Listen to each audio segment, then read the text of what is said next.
Casi siempre nos cuentan la misma historia sobre la economía japonesa de los 90, ¿no? Que hubo una burbuja gigante y que, pues, como todas las burbujas, simplemente explotó. Pero, ¿y si no fue tan simple? ¿Y si alguien la pinchó a propósito?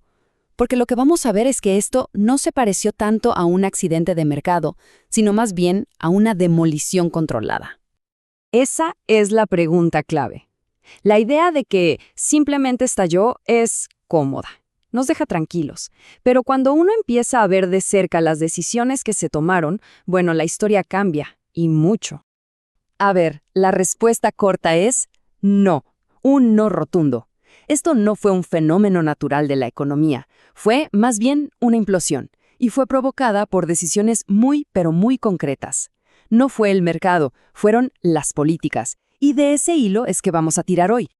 Ok, para entender la explosión, primero hay que ver cómo se armó la bomba. Y las piezas no se juntaron solas en la bolsa de Tokio, para nada. Se armaron en salones de reuniones políticas, tanto dentro como fuera de Japón. Todo arranca en el 85. El famoso Acuerdo Plaza hace que el yen se dispare. De repente, todo lo japonés es carísimo para el resto del mundo. Imagínense el pánico a una recesión. Es real. ¿Y cuál fue la respuesta de las autoridades? Pues fue como abrir todas las llaves de agua al mismo tiempo.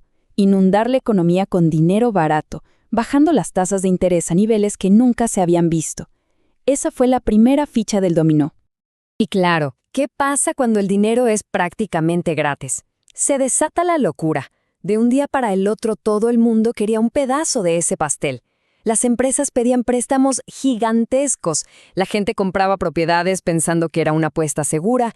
Y los bancos, los bancos repartían dinero como si se fuera a acabar el mundo. La euforia estaba servida. Y así, entre el 87 y el 89, la fiesta se salió de control. El precio de todo, desde un departamentito en Tokio hasta las acciones de cualquier empresa, llegó a cifras que hoy nos parecen un chiste. Cualquiera con 2 dedos de frente podía ver que eso iba a terminar mal. Entonces la pregunta es, ¿y las autoridades? ¿Dónde estaban? ¿Por qué nadie pisó el freno? Pues resulta que había demasiada gente interesada en que la música no parara. Por un lado estaban los bancos, que estaban haciendo una fortuna con los préstamos inmobiliarios. Por otro, los políticos, que estaban felices con todos los impuestos que generaba esta burbuja. Y por último, el gran fantasma que los atormentaba, el miedo a que si subían las tasas, el yen se volviera a fortalecer y matar a las exportaciones. Nadie quería ser el aguafiestas.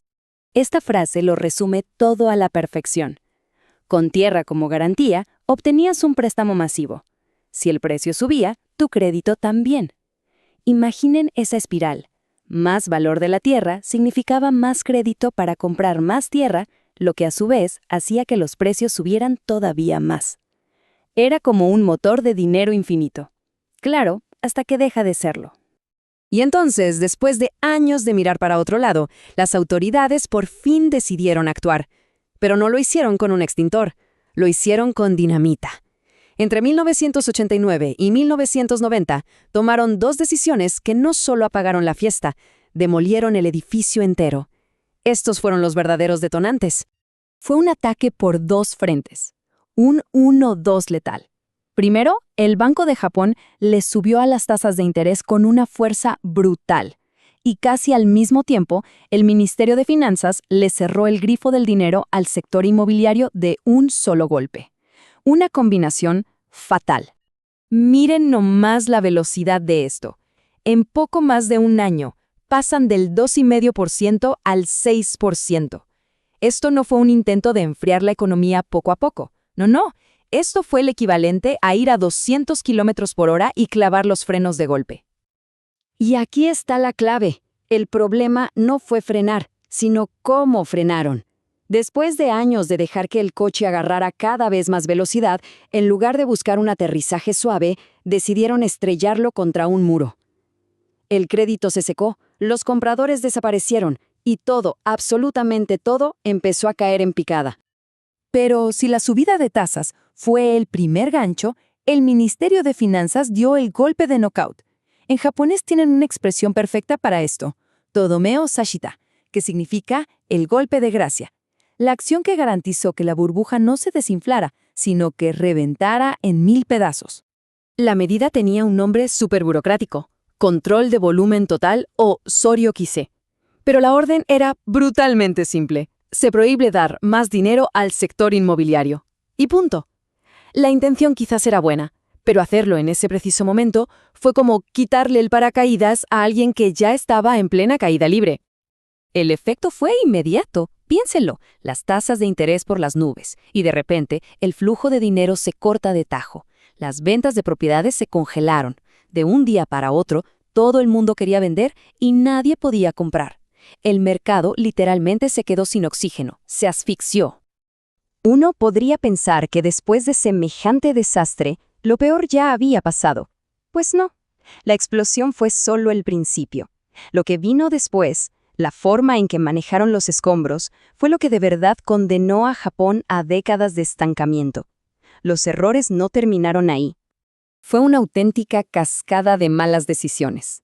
Primero, los bancos, muertos de pánico, cerraron el crédito para todo el mundo, provocando quiebras en cadena.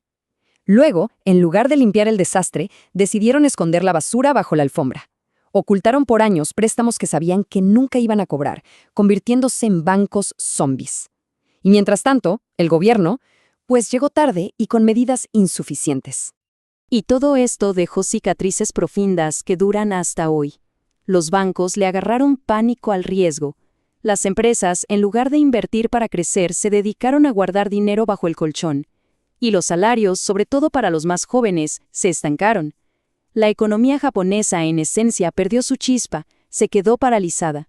Así que, si unimos todas estas piezas del rompecabezas, la imagen final es inconfundible. Esto no fue un ciclo económico que salió mal. Esto fue un desastre provocado. En resumen, la fórmula del desastre fue esta. Por un lado, el Banco de Japón pisa el freno a fondo con las tasas de interés. Por otro, el Ministerio de Finanzas corta el combustible de los préstamos. Esa combinación fue la tormenta perfecta que llevó al colapso y al inicio de las famosas décadas perdidas. La conclusión es inevitable. Dudaron cuando debían actuar y actuaron con una fuerza desmedida cuando ya era demasiado tarde.